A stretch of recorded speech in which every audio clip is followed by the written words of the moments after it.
Good morning, and welcome to Whirlpool Corporation's second quarter 2025 earnings call. Today's call is being recorded. Joining me today are Mark Bitzer, our Chairman and Chief Executive Officer, and Jim Peters, our Chief Financial and Administrative Officer.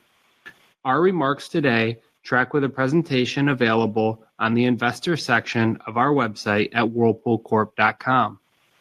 Before we begin, I want to remind you that as we conduct this call, we will be making forward-looking statements to assist you in better understanding Whirlpool Corporation's future expectations. Our actual results could differ materially from these statements due to many factors discussed in our latest 10-K, 10-Q, and other periodic reports. We also want to remind you that today's presentation includes the non-GAAP measures outlined in further detail at the beginning of our earnings presentation. We believe these measures are important indicators of our operations as they exclude items that may not be indicative of results from our ongoing business operations. We also think the adjusted measures will provide you with a better baseline for analyzing trends in our ongoing business operations. Listeners are directed to the supplemental information package posted on the Investor Relations section of our website for the reconciliation of non-GAAP items to the most directly comparable GAAP measures. At this time, all participants are in listen-only mode. Following our prepared remarks, the call will be open for analyst questions. As a reminder, we ask that participants ask no more than 2 questions. With that, I'll turn the call over to Mark. Thanks, Scott, and good morning, everyone. As expected, we navigated a challenging second quarter and continue to operate in an increasingly complex external environment. The macroeconomic uncertainty, marked by elevated interest rates and evolving trade policies, negatively impacted consumer sentiment. In particular, weakness of consumer sentiment not only suppressed demand, but also impacted its health, as we continue to see consumers choosing to mix into lower-end products. Furthermore, with the recent delays in tariff implementation, Asian competitors are not yet experiencing the full cost of tariffs and have continued to increase their imports ahead of the tariffs. In fact, we estimate that during the first half of this year, the amount of Asian appliance imports will approach the highest level on record. Needless to say, that this preloading has created significant short-term disruption, adding to the promotional intensity throughout the second quarter. We are well positioned to win over time and are confident these effects are temporary in nature. However, it has become clear that they will extend well into the third quarter, putting pressure on short-term margin expansion. Despite these macro challenges, we still delivered sequential net sales growth across all segments in the second quarter and very strong results in our SDA global business, driven by our exciting new products. Given the prolonged loading impact by competitors and the lack of consumer confidence in the marketplace, we are updating our full-year guidance. As we expect the full impact of tariffs to kick in later this year and these temporary negative effects to subside, we are confident that we will see meaningful improvement in the MDA North American business heading into next year. Our perspective has not changed, but Whirlpool will be a net beneficiary from these new tariff policies. We're structurally positioned to win in this environment and believe we're operating from a position of strength, driven by a strong domestic footprint. Irrespective of the external challenges, we will stay focused on what we control. We successfully implemented pricing actions, we structurally drove cost out of our business, and we strengthened our balance sheet with our recent debt refinancing. Putting it all together, our investment case remains as strong as ever, and we see a credible pathway for improvement in our results. 1, we are excited about the extensive portfolio of new products we're introducing this year, the largest number in more than a decade. 2, we are a clear beneficiary of structural shifts in trade policy. And 3, our leadership position with U.S. home builders and our deep relationship with national account position us to benefit from eventual recovery in the U.S. housing market.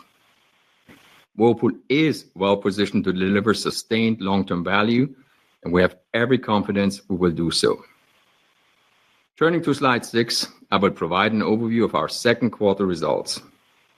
Negative consumer sentiment that impacted global industry demand in the second quarter led to a 3% decline in net sales, excluding currency. Despite the challenging demand environment, we continue to see strong growth in our SDA global business. Global EBIT margins held steady year over year at 5.3%, despite significant currency headwinds, primarily from a weakening Brazilian real.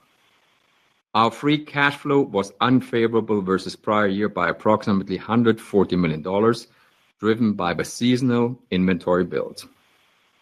Ultimately, we delivered ongoing earnings per share of $1.34, which was negatively impacted by approximately 35 cents from a non-cash loss associated with our minority interest in Beko Europe BV. Turning to slide 7, I will provide an overview of our second quarter ongoing EBIT margin drivers. Price mix favorably impacted margin by 25 basis points. This was slightly below our expectations as the preloading of Asian imports sustained an intense promotional environment.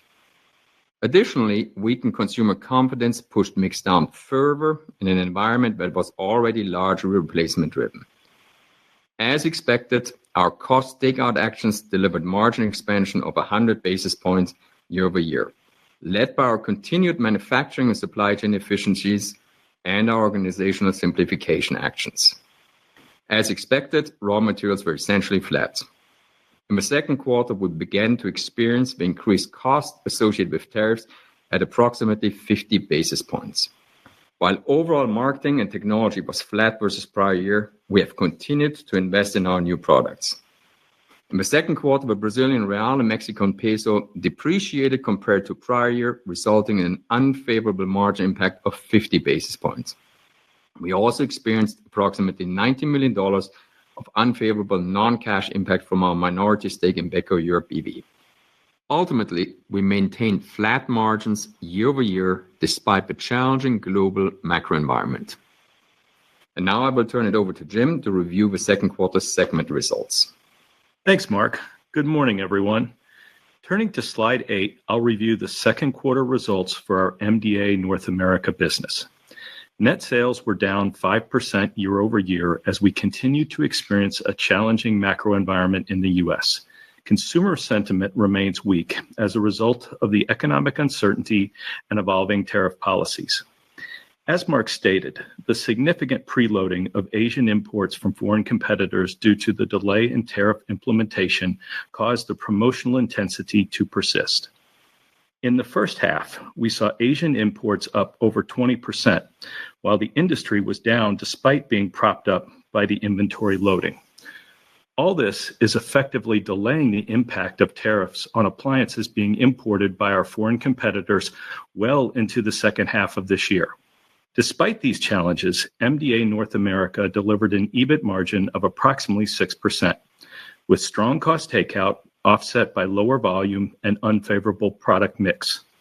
While we continue to experience a choppy macro environment, we are confident in our growth potential for North America. Turning to slide 9, I'll review the results for our MDA Latin America business.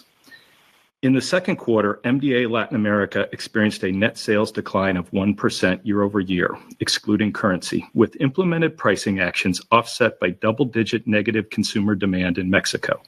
The segment delivered a solid EBIT margin of 6%, with favorable price mix and cost actions driving approximately 20 basis points of expansion year over year. Turning to slide 10, I'll review the results for our MDA Asia business. In the second quarter, MDA Asia saw a net sales decline of 4% year over year, excluding currency, driven by industry decline, partially offset by continued strong share gains. The segment delivered over 7% EBIT margin in the quarter, with 90 basis points of year-over-year margin expansion from continued cost takeout. Our Asia business continues to operate well, overcoming the geopolitical tensions in the second quarter and delivering substantial margin expansion and share gains. Turning to slide 11, I'll review the results of our SDA global business. The segment delivered another strong quarter with net sales growth of 8% year over year, driven by direct-to-consumer sales growth despite a declining industry in North America. We continue to see growth and margin expansion from our recent product launches in high-growth categories, including our semi and fully automatic espresso machines. The SDA global business is well-positioned to continue to deliver significant growth in the second half of the year, which typically accounts for 2/3 of annual demand. Now I will turn the call over to Mark to provide an overview of North America's growth catalysts. Thanks, Jim. Turning to slide 13, we outline why North America is well-positioned to unlock significant value creation. As mentioned before, there are three fundamental components that serve as catalysts for growth of our North America business. First, we strengthen our leading brand and product portfolio with over 30% of our North American products transitioning to new products in 2025. For context, this is our largest product portfolio refresh in over a decade. Our trade customers have responded very positively to the new product innovations we're launching this year, resulting in gaining a significant number of new floor spots. While the new product launches are taking place throughout 2025, we expect to see the biggest impact from our new KitchenAid suite launch, which starts shipping late September. Secondly, our strong US-based manufacturing footprint positions us as net winners of the new tariff and trade policies. In an industry where most competitors are largely importers of major domestic appliances, 8 in 10 products Whirlpool sells in the US are made in the US. Furthermore, the majority of our raw materials and components are also domestically sourced, with over 96% of the steel used in our US factories sourced from the US. With our largely domestic production footprint, we are uniquely positioned in the appliance industry and the current economic landscape. Based on the announcements in effect as of today, we expect that foreign competitors will begin to experience the full implications of tariffs on appliances as they sell down their preloaded inventory in the back half of 2025. Lastly, turning to the US housing market, we continue to see strong underlying fundamentals that point to a likely multi-year recovery. The industry has been experiencing multi-decade lows in existing home sales as mortgage rates have remained elevated. This is also shaping the profile of major appliance demand, which has seen discretionary demand contract by 10 points as existing home sales tend to be the primary driver of discretionary demand. While we're not assuming a housing market recovery in 2025, we believe in the mid to long-term fundamentals and are positioned to capitalize on this opportunity. Simply put, there is no company better positioned to benefit from eventual housing market recovery than Whirlpool.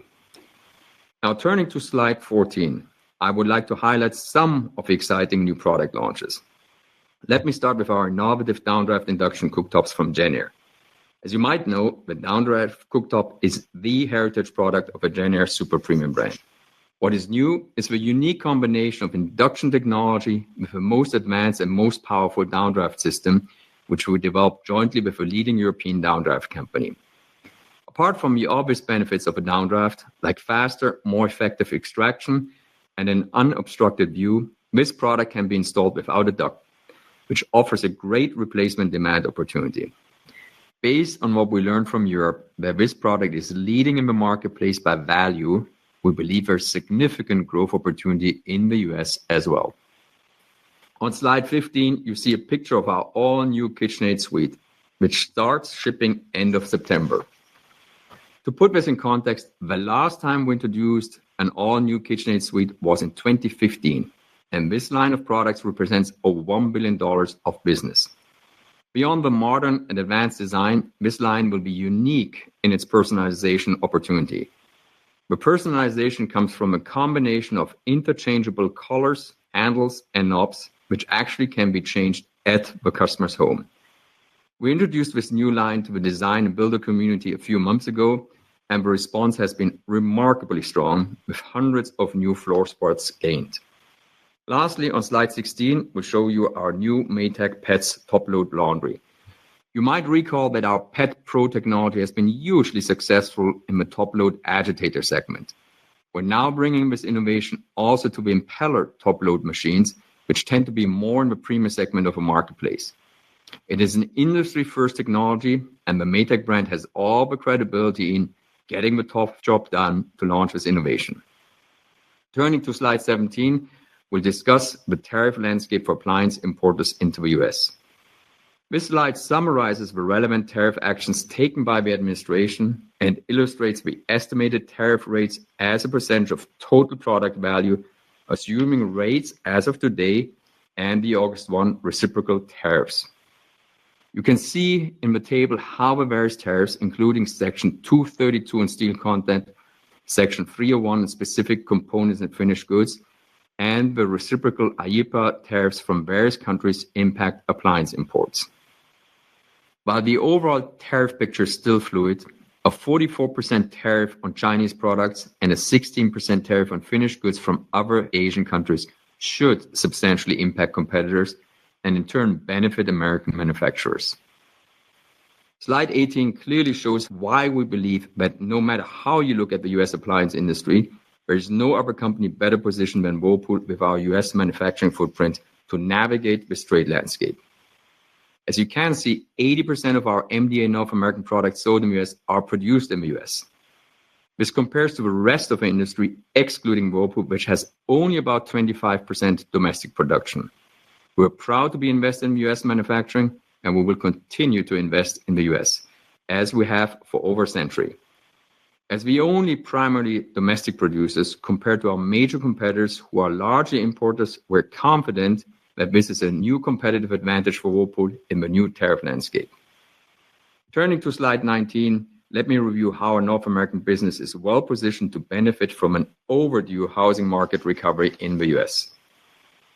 Appliance demand is broken down into three main drivers: discretionary demand, which is highly correlated to existing home sales, new home construction, and replacement demand driven by duress purchases. The US housing industry has slowed in recent years as interest rates have risen sharply, drastically impacting discretionary demand. Notably, the size of these demand drivers has shifted significantly in this time frame, with replacement demand becoming a bigger portion of overall demand. While replacement demand has continued to be strong, this comes with a weaker mix relative to discretionary demand. The return of discretionary demand will bring a much stronger appliance mix. Turning to slide 20, we show how discretionary demand is impacted by existing home sales. As mentioned earlier, there is a strong correlation between discretionary demand and existing home sales. In 2022, the rapid increase in mortgage rates slowed home sales significantly to the lowest level in 30 years. As mortgage rates begin to moderate off the peak, we expect existing home sales to improve. Discretionary demand has a richer mix with more built-in products and full kitchen suite sales. We expect existing home sales will unlock in the midterm and improve discretionary demand. On slide 21, we discuss US new home construction, which has been undersupplied since the financial crisis and creates long-term upside potential for Whirlpool. There is an undersupply of US housing of approximately 3 to 4 million homes, along with a rising median age of US homes to over 40 years, which is the oldest housing stock in US history. Given the favorable demographics in the US, a multi-year improvement in new housing starts is needed to address the undersupply gap. Turning to slide 22, we highlight how our leading builder business is positioned to benefit from the overdue housing recovery. A few years ago, we made the conscious choice to invest in the US builder business and significantly strengthen our position in this part of a segment. As a result, today we're proud to hold the number one position with national builders, approaching 60% share. We also do business with 8 of the top 10 builders in the US. Our final mile delivery capabilities, along with the breadth of our products and brand portfolio, allow us to directly serve our builders and meet their needs, a truly differentiated capability. Putting it all together, you see that we are at an inflection point in terms of our performance and our position to win in this environment.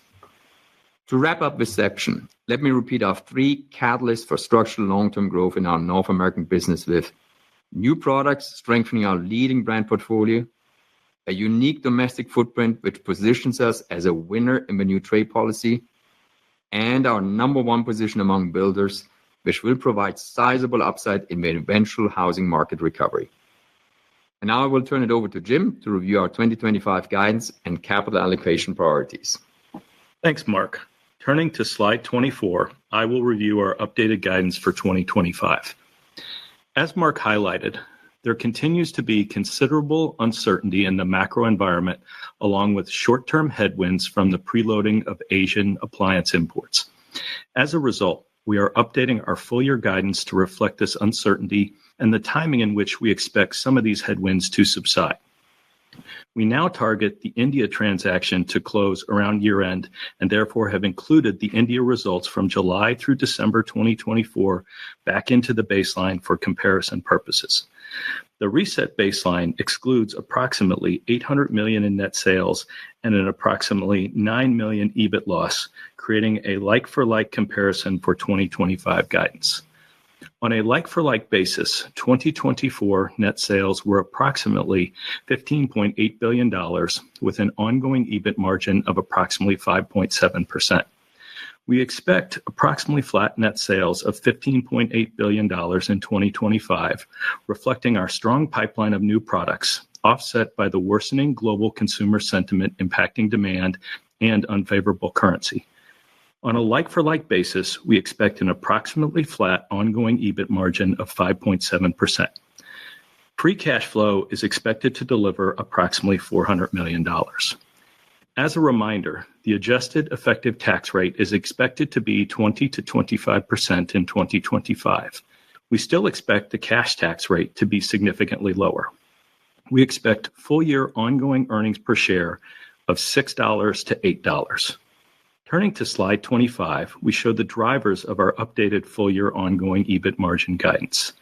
We have updated our expectation of price mix to 25 basis points to reflect the weakening consumer sentiment impacting mix and the delays in tariffs prolonging the promotional pressure beyond what we previously anticipated.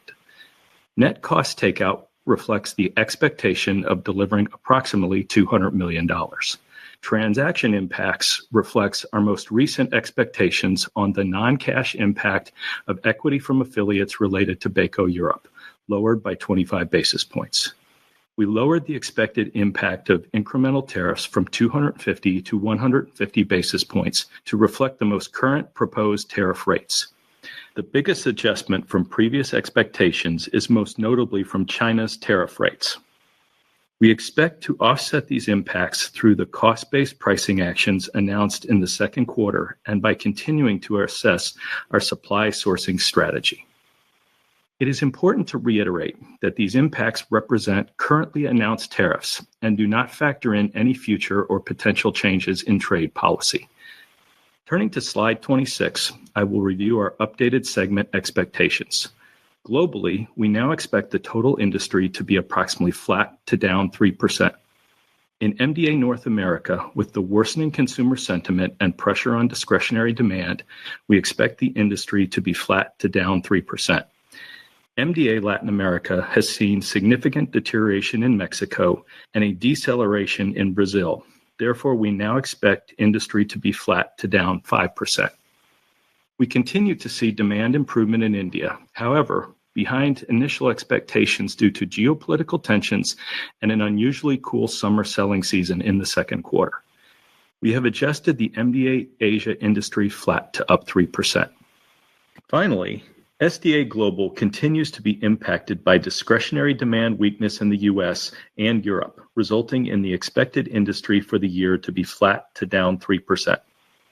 It is important to note that we continue to expect to deliver incremental sales growth through our new product introductions, despite the unfavorable industry. We have adjusted EBIT margin in North America to reflect the prolonged effect of tariff uncertainty and the competitor preloading negatively impacting the promotional intensity. We expect a full-year MDA North America margin of 6 to 6.5%. With unfavorable currency impacts and weakening consumer demand in Latin America, we now expect EBIT margin of approximately 7%.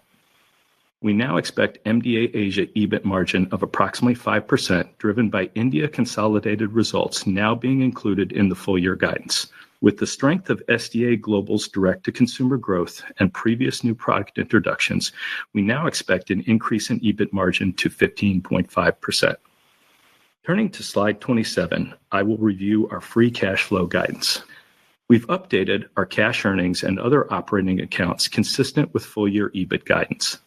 We have not changed our expectations for capital expenditures and continue to focus on delivering product excellence and investing in our U.S. manufacturing footprint.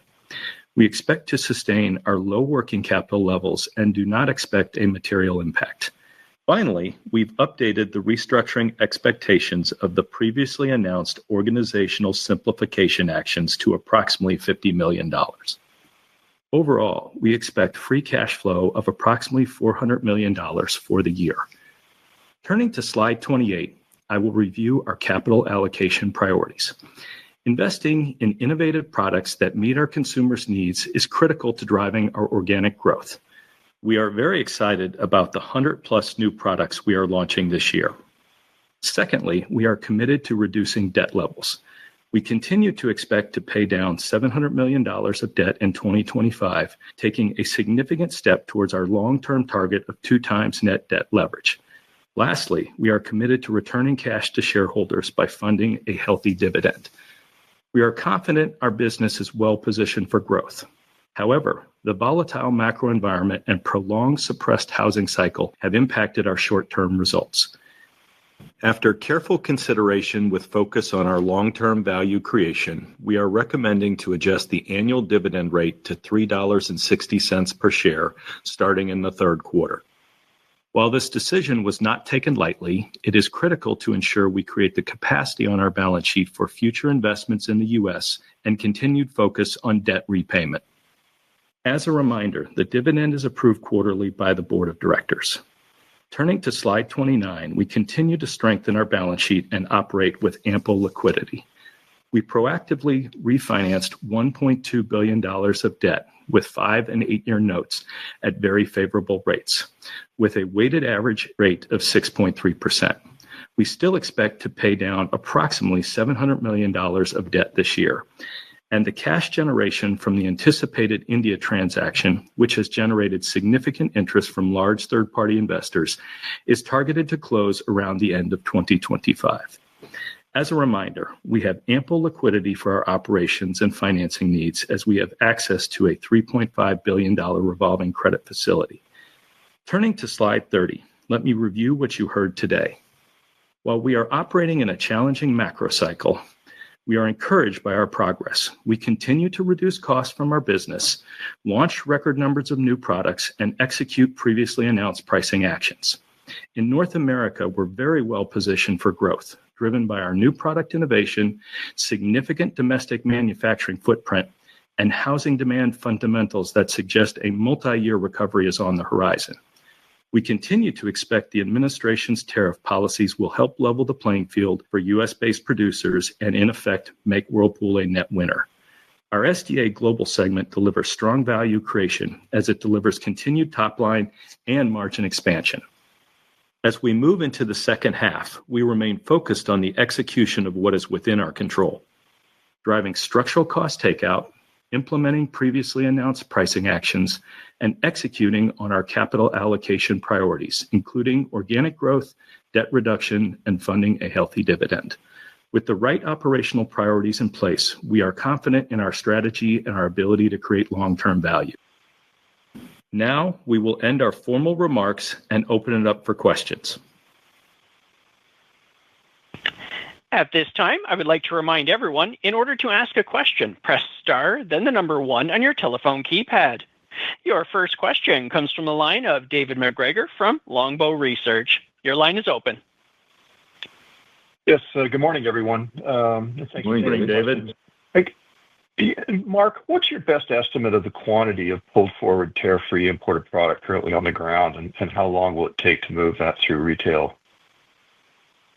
David, first of all, I admit it's difficult to exactly give an estimate, but let me give you a couple of data points. As you've seen, the market overall on a sell-in base, on a registered sell-in base, was slightly down in Q2, while at the same time, the appliance imports from Asia, if you take the year-to-date numbers, they are significantly up. I mean, we're talking, particularly if you exclude China, more than 20% up. So there's a significant imbalance between the officially declared sell-in and what has been shipped from Asia.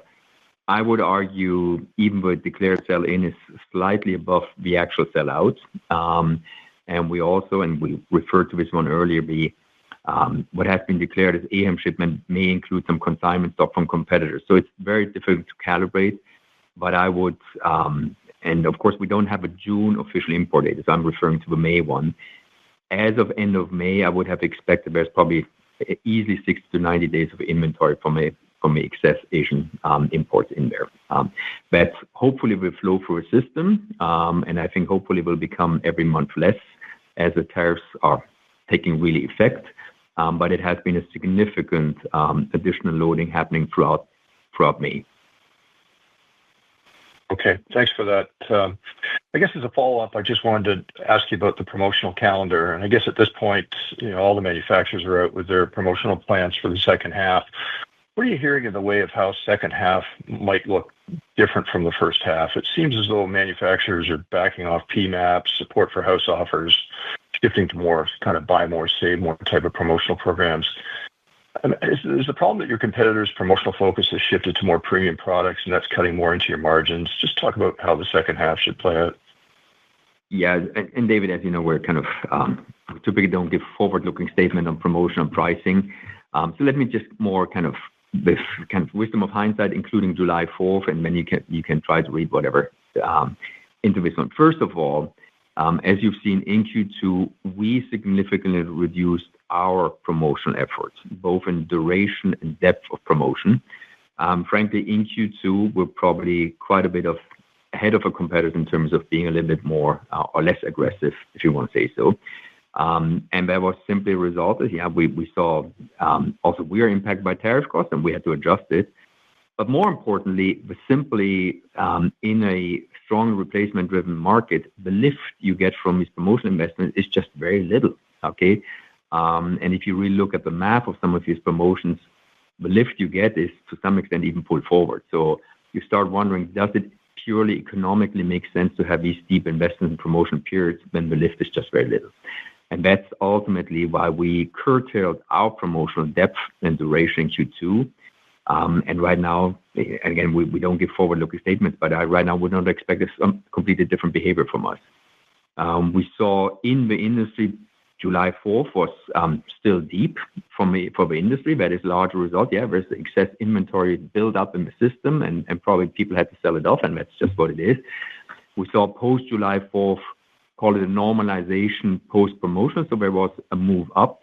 But it's hard to yet predict what it really means for what you probably refer to Labor Day and Black Friday. I would overall expect probably a more muted environment than in the past, but that's right now pure speculation from my side. Your next question comes from a line of Mike Dahl from RBC Capital Markets. Your line is open. Hi, thanks for taking my questions. Mark, I just want to follow up on the import dynamic because I think on the last call, the inventory was characterized as maybe a number of weeks. Now it's extending through 3Q, which is kind of many, many months going back to kind of the April comments now through September. So understanding that some of the data that we can all see is lagged, how much visibility do you actually have to make those kind of calculations around how much is in warehouses or how much is at sitting, whether it's warehouses at ports or warehouses from your retailers, just trying to figure out especially as China seems to be on the verge of, those tariffs getting delayed again, how you gauge the visibility of that level of imports. Yeah, Michael, let me maybe give you a little bit longer answer to your question. And of course, it's more calibration as opposed to absolute facts because we don't have precise inventory data by our competitors. But let me context, first of all. When we had our last earnings call, that was April, that was pretty much post or just a few weeks post the Liberation Day announcements. And I also want to be very clear, of course, we 100% support what the administration is trying to do, and we ultimately will be a net beneficiary of this one. But you also have seen that since then there have been a number of delays. And frankly, we're still operating in an environment where there's uncertainty about what happens around August 1, what happens with country tariffs. So as much as we strongly applaud what the administration is doing, of course, we all live in an environment where tariffs have been delayed or postponed. Now, you can also imagine when you send a message to our competitors that the tariffs are delayed, it's like an invitation to ship a little bit more the next couple of weeks. And that's what we've seen throughout the entire second quarter. And by the way, the interesting data point you just need to look at is if you look at the container rates in terms of how they spike up, that's always a signal, okay, there's more demand for shipments. So we've seen that with every tariff delay, there's another round of additional loading. Now to calibrate it, yes, we know what the official sell-in data is. We know what the appliance imports are as of end of May. The June numbers will come out mid-August. What you've seen, and this may be a little bit of sign of encouragement, but China shipments started or leveling out a little bit. So we saw already a little bit of moderation in May, and that's probably a logical result of the China tariffs, kicked in fairly significantly. But the other Asian countries were just significantly increased. Now, I would expect with the 232 coming into effect and the additional country tariffs coming into effect, we would expect to see the same development also in the non-China Asian countries. But again, we expect, and of course, there's a lot of decision-making happening by the administration, and we got to see what's happening in the next couple of weeks. So with the data points of sell-in data, industry sell-in, and we have a pretty good understanding about overall sell-out, we expect that, that's why I said earlier, we would expect a significant amount of preloaded inventory, certainly as of early June. We think there's quite a bit of inventory which was sold through July 4th. But of course, by definition, there's still quite a bit of inventory sitting out there. So, and that's why we all said in Q3, we expect similar, but gradually improving environment and dynamics when we're experiencing Q2. Again, similar from starting point, but of course, with every month passing by and the tariffs becoming in effect, we will see more of a normalization happening around us. Okay. Yeah, that's really helpful color. Thank you, Mark. And the second question I have is related in terms of the North America major margins. It seems like the new guide is kind of flatter. I don't know if your comment about similar in 3Q just referenced the margin cadence. I think the prior guide was, for a step up in the back half. I'm assuming the new guide is largely a function of this kind of preloading effect, but maybe you can just break down that change in the margin guidance and the implied back half cadence in North America. That would be great. Thanks. Yeah, so Michael, first of all, what you described is spot on. Yes, ultimately, the adjustment of guidance is a direct reflection of continued delay for tariffs. Nothing has changed in fundamentals. We will be a net winner for tariffs. We introduce the largest amount of new products ever. And in the mid to long term, we will win on the housing environment. So that has not changed. It's just all the positive effects from these three catalysts are delayed or slightly delayed.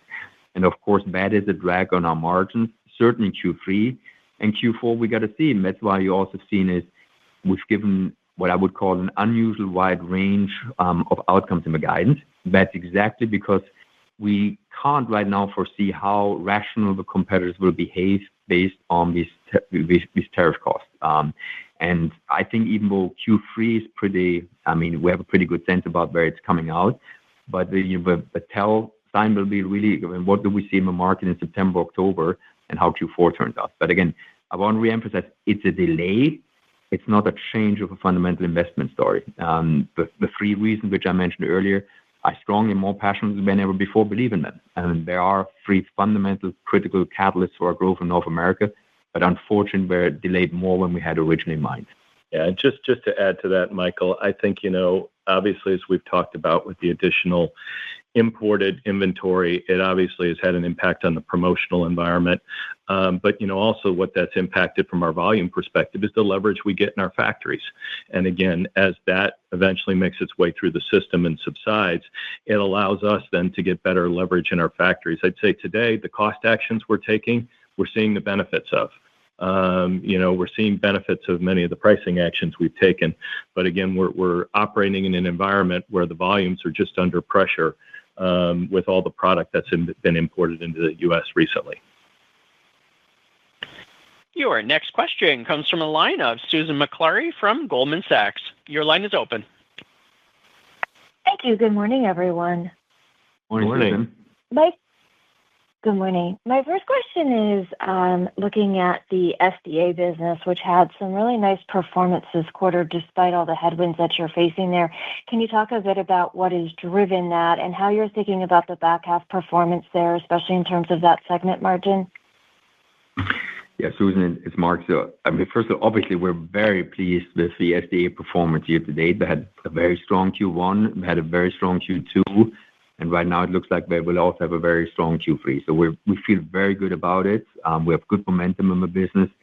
We have two fundamental drivers are twofold. One is we're really benefiting from a new product, which we talked quite a bit here about Q4 last year and Q1, be it coffee makers, be it the rice and grain cooker, be it the portable appliances. So we have really, really good momentum coming from a new product. But frankly, even our, call it bread and butter, stand mixer business is doing well, despite, market which is not really growing. So with new colors, new accessories, new bowls, it's a good business and we drive very strong product mix here. The second part is our direct-to-consumer business has been growing really nicely. So this is I would say a business which is, because everybody knows the stand mixer and many other products, which is almost geared towards, a direct consumer business. And we've seen very strong growth, in particular North America, but also in Europe, where we already have a very significant portion of our business is direct-to-consumer business. So these were the two fundamental catalysts for the strong first half.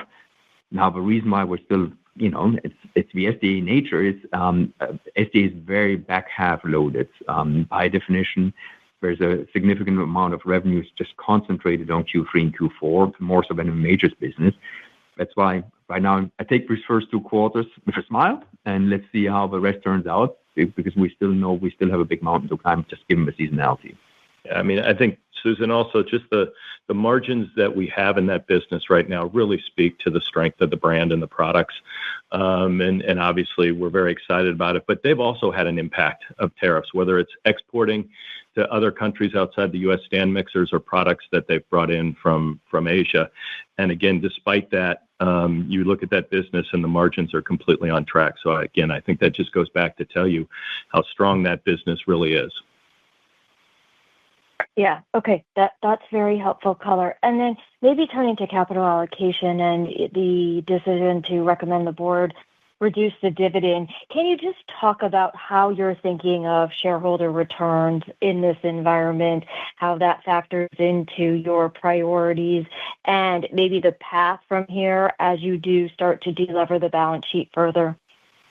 Yeah, Susan, I'll start off with that. And first off, we remain committed to return cash to shareholders, and we remain committed to our dividend, and we also remain confident in our business. And I think that's critical to really say. And this, as you heard in the prepared remarks, this was a deliberate action.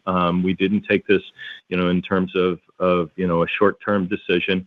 We really looked at where we are, what our capital allocation priorities are, where we want to invest, that we want to continue to deleverage, but we also want to invest in our U.S. business, because as you heard from Mark's comments, we really believe strongly, in the U.S. housing market and that there will be a recovery here. And so, part of what we had to do is we had to look at not just the short term, but also what we want to invest for the long term. And we felt at this time that reducing the dividend down to $3.60 on an annual basis is the right level. And that's also very comparable to where we were in a pre-COVID environment on similar types of earnings. So we feel it's the right level of return, and we want to continue to return cash to shareholders, but we also feel it fits best with where the business is right now and where our priorities are. Yeah, Susan, maybe just smart from my perspective, obviously whenever you make the recommendation of a board to take the dividend back to pre-COVID level, it's not an easy decision. But ultimately, it comes down to we see a clear path to pre-COVID margins on the respective BUs, and that's what we're going to reflect it. Keep in mind the existing dividend was set at the peak of COVID. Right now, we don't see a short-term path to COVID type of peak margins. But even more important, ultimately, it's a decision it's not because the funding, as you heard from Jim before, we are well funded, and I'm very pleased that we have this $1.2 billion funding behind us. It is ultimately about we want to create the financial capacity going forward. We're very confident about a business. But I want to have capacity paying down debt. But frankly, also with the U.S. market shaping up the way we described earlier, next year will be very attractive to invest in the U.S. And we just want to create the capacity in our balance sheet. That is ultimately the key driver of a decision. Your next question comes from the line of Rafe Jadrosich from Bank of America. Your line is open. Hi, good morning. Thanks for taking my question. Good morning, Rafe. Morning, Rafe. Can you talk about the sellout that you saw in North America MDA in the second quarter and 3Q today, and maybe talk about Whirlpool versus the broader industry? It's Mark. So let me just, and of course, as you know, there is no one data source and sellout. We have sellout data from our customers, and we have a pretty good sense for our balance of sale. That's how we try to calibrate it. In Q2, I would describe a sellout to be at best flat, but it's probably more like -2%, -3%. We, in particular, we lost some share in April, May, when we went ahead of promotional price adjustments, probably ahead of our competitors, and we picked it up a little bit more towards the end of the quarter. Coming into July, we feel pretty good about where we are. The sellout in July, and again, it's too early to say, so far is a positive one for us. We don't know exactly where the rest of the competition sits. But right now, it's in a market where, certainly from a volume perspective, it's probably best to still assume 0 to -3. And that's how we also adjusted the industry guidance. There's one big caveat. Keep in mind, the market may look reasonably okay from a unit perspective. The mix in the market is not a healthy one. It's a very strongly replacement-driven demand. And consumer sentiment just weighs on the health of a mix of a product. And that's why it's so critical that we launch all these new products, because that's the ultimate lever how, despite a negative market mix trend, we can make a difference with a mix in our new products. But again, it's volume is one side. The mix which comes with the volume is just not where we want to have it. And that's ultimately a reflection of a broader consumer sentiment and the existing home sales, which are just very low. Thank you. That's helpful. And then can you just give an update on the India sale in terms of what the potential timing is, proceeds, has the structure of it changed, just what you guys are exploring there? Yeah, and Rafe, this is Jim, and I'd say, listen, from the last call till now, there's been no significant change. We still anticipate the proceeds to be in the $550 to $600 million type of range. We still expect to close, by or around the end of this year. We're in the middle of the process, and we continue to narrow down the number of participants in the process, just as a normal process would work, and work with those potential purchasers. And so, right now we believe it's on track and nothing's really changed. We just continue to execute the process, and hopefully by the next call we'll be able to give a further update around where that is and talking more about the possible closure. I think just for one additional point is on this one. So the change has been about the expected closing of a transaction. So the transaction as such, we're highly confident in that it will materialize. Right now, in the updated guidance, we assume that the close would likely not technically happen in 25, but would fall into 26. But we expect kind of getting clarity on the transaction a lot earlier. Your next question comes from the line of Eric Bosshard from Cleveland Research. Your line is open. Thanks. Two things, if I could. The first one, in the deck, you include a data point where the impact of tariffs you expect to offset with, I think, mostly price. I'm curious what you're seeing so far that gives you confidence that you'll be able to get the level of price that you're outlining to offset those tariffs. Yeah, so Eric, so basically we largely already implemented the necessary pricing action with our promotion price increase and some list price increases in Q2. That's what I was referring to earlier. So what needed to be done to offset the tariffs, we technically put in place. Right now, it is somewhat masked, that positive impact, because we lost some mix in Q2. The mix has been very unhealthy. So you have two offsetting items. One, we see a positive impact from all the actions which we've done on promotional price adjustments and list price increases. and the negative is a little bit of the downside mix. But again, in terms of the actions need to be done, we largely factored in and basically executed or are executing what needs to be done in Q2. But again, this is also in the context of still a globally uncertain final tariff outcome. So this does not mean that we might not have taken action down the road, but right now we feel good about where we are from pricing actions. Yeah, I think though on top of that too is to highlight is it's not just pricing that we're taking to offset that. We're taking cost actions. We're looking at supply sourcing and other things. And again, we're going back to our suppliers with an expectation to be able to find solutions to these increased tariff costs.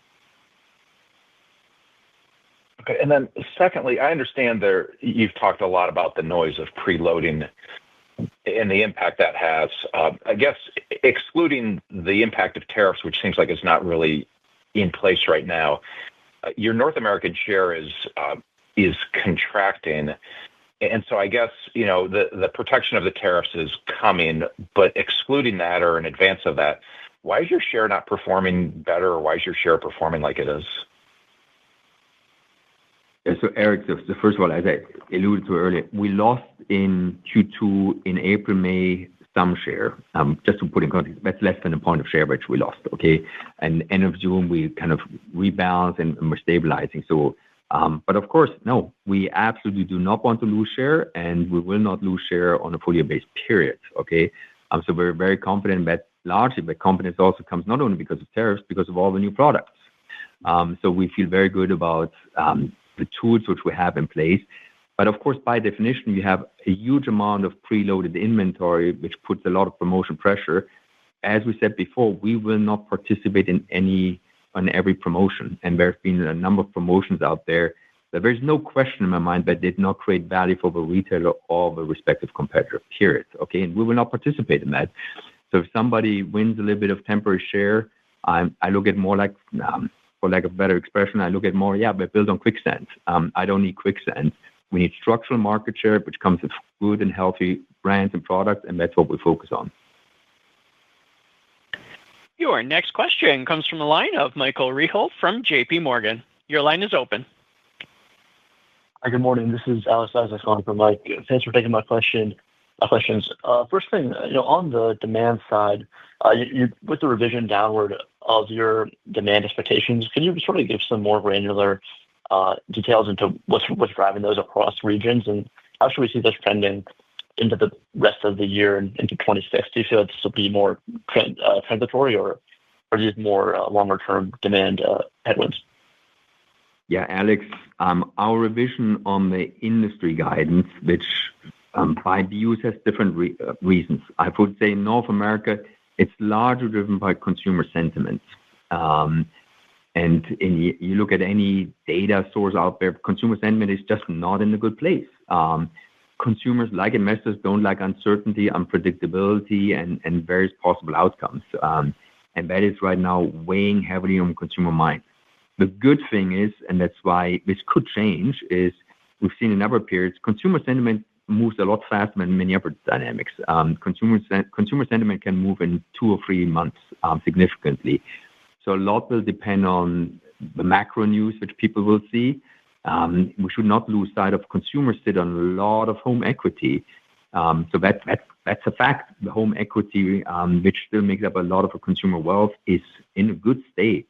So consumers would have the wealth and the equity to invest more in the home. But right now we're holding a little bit back. And again, I'm not trying to be overly optimistic, but these things change faster than many other macroeconomic elements. The other region is slightly different. I think would say in Latin America, we've seen a more broader slowdown in the economy, both in Brazil, but to some extent Mexico. So that is not just consumer sentiment, it's just a broader slowdown. Not a bad environment, it's just slowing down. And Asia, to Jim's earlier point, particularly India, is so much driven by the seasonal patterns of weather. And you had last year very strong Q2, from a pure weather perspective. And this year turned out very differently. And that's why we're kind of a little bit cautious more on the Asia outlook. It's more completely different dynamics. It's just, I know it sounds trivial, but it's weather related and how hot it gets. That has a big impact on that outlook. Small domestic appliances are a little bit on their own in terms of a macroeconomic perspective. I would say in general terms, more than any other category, are strongly driven by consumer sentiment. And because it's ultimately, yes, there's some replacement demand, but it's a very strongly discretionary demand-driven cycle. And here we're a little bit more cautious. But also here, the same applies to what I said before earlier. The big season on SDA is coming, and it will be very important to see how the consumer sentiment does around the September-October timeline, because that will shape the industry perspective to a very large extent. Yes, appreciate all the color on that. To dig in on SDA, I just want to know if you can share some more details on direct-to-consumer and what percentage of that made up of SDA, and then also how the margin profile varies between direct-to-consumer sales versus the overall segment. Yeah, so Alex, we typically don't publish or communicate the details of a D2C business versus rest. But let me help you calibrate a little bit. It's as a company, our direct-to-consumer business is in the mid to high single digits, but with big differences across the different segments. By a long shot, the highest direct-to-consumer business we have in our Latin America business and small domestic appliances. So you should ballpark getting probably close to a quarter of a business. So it's a very healthy. It will never replace our business with good and established retailers. But frankly, we know there's a segment of consumers who just like to buy directly from a manufacturer. And so this is not in competition to our retailers. We respect our retailers. We need our retailers. It is a complement and a supplement, in particular on the products where most people know a stand mixer. So it's perfect for this one. The margin structure is not completely different, but let me put it this way, it's an attractive business for us. Largely also, yeah, it comes by definition with a higher revenue base, and it's still pretty healthy margin level. As you all understand the mechanics of a direct-to-consumer business, you have quite a bit of fixed cost, which comes with consumer search and buying from search. So a higher revenue base, the more profitable it becomes. Your final question comes from a line of Josh Wilson from Raymond James. Your line is open. Good morning. Filling in for Sam Darkash. Thanks for taking my question, squeezing me in. Good morning, Josh. Morning. For my first question, could you talk a little more about your assumptions for North American market share and how that's changed from a quarter ago? I know you were expecting to gain share in the second half, and now with the delays in channel inventory headwinds, does that mean like flattish share in the third quarter and bigger gains in the fourth quarter, or how are you calibrating the cadence there? Josh, in general terms, we expect the same, i.e., we expect a healthy share level in the second half, driven largely by the new product introductions. And keep in mind, every quarter we have more products, new products being floored. The second point is, as I mentioned earlier, we took the necessary pricing action promotion levels in Q2. Some competitors didn't do it. They will have to catch up at one point to deal with the cost. And I think that will create then more a level playing field and allows us to kind of pick up some market share. So we feel good about plans for second half market share, and we have no intention whatsoever to concede market share easily. And then as it relates to the dividend change, could you talk about what has changed either in your plans or the environment that catalyzed you to make the decision now versus 3-6 months ago? Yeah, and this is Jim, and I would say, Josh, again, probably 3-6 months ago, we really looked at the environment. We said, there was a lot to it that we still wanted to see and understand better. We wanted to see how the tariffs rolled out. We wanted to see the impact it would have on volumes. Again, as I said, we remain confident in the business, remain committed to the dividend, but we just thought it was very prudent to really understand the environment better and then kind of make the right, appropriate, deliberate capital allocation decision. And so, again, as we said, this is as much about us looking at wanting to increase the capacity within our balance sheet, but also to create the ability to invest further in our U.S. manufacturing footprint, because we really do believe, based on what Mark said earlier and the actions that the administration is taking, this can set us up to win. And so we wanted to create that additional capacity, and we felt this was the right time. I think with that, we come to the end of the Q&A session. And first of all, I want to thank you all for joining us today. I mean, obviously, you heard a lot of details today. I think the important thing, really, the key takeaways, Of course, a company like ours, we don't take an adjustment of our guidance easily. I'm the first one to admit it. At the same time, hopefully you heard all today, we are very confident and nothing has changed about the investment thesis. And it's not just relying on the fact that we will be net winners of a tariff environment. It is largely coming from a confidence of feedback we get on our new products, and nothing has changed in our mid to long-term perspective on the housing market. So if you want to say so, the investment thesis is as strong as ever, but we felt it appropriate and prudent to adjust the guidance to reflect the delays of certain effects which positively impact our business. So with that, again, thank you all, and we will talk to each other during the next earnings call. Thanks a lot. Ladies and gentlemen, that concludes today's conference call. You may now disconnect.